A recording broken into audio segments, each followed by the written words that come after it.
hums in the background, plays while we eat, scrolls while we grieve. Somewhere along the way, shock stops shocking. We learn how to flinch without stopping, how to mourn without interrupting our day. To learn new language, words that make distance feel official, words that turn neighbors into paperwork and children into statistics. And we repeat them.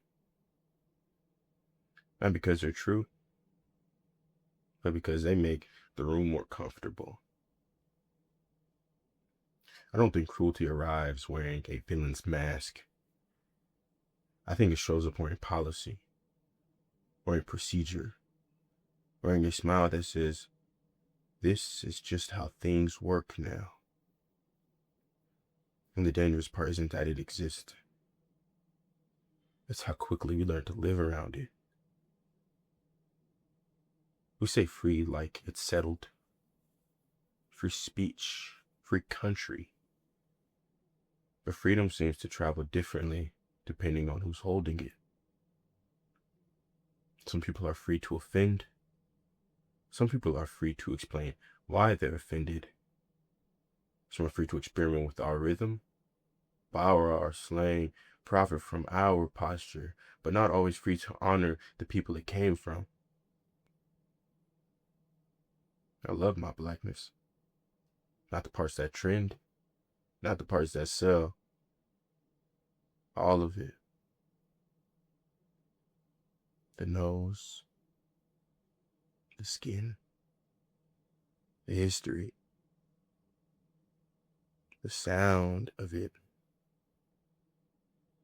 I see how loudly our culture is consumed and how quietly our pain is handled. I see what gets edited.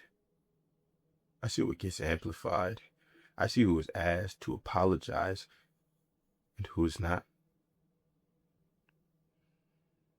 And I don't stand here because I think I'm innocent. I stand here because I know how easy it is to look away. Silence doesn't feel violent when you're standing on the quiet side of the door. This isn't about politics. It's about proximity.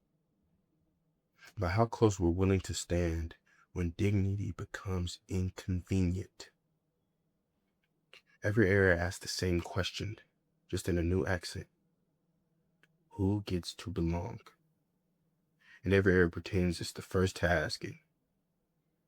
A country isn't defined by the power it can exercise, but by the restraint it chooses.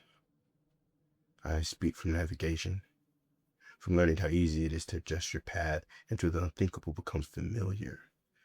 And one day when the noise settles, when the feeds go dark, when history does what it always does, it won't ask what we posted or who we followed. It will ask who we protected when it was easier not to see them. So I navigate through the madness, not shrinking, not screaming, just refusing to pretend I don't see it. And if you see it too, you're not alone.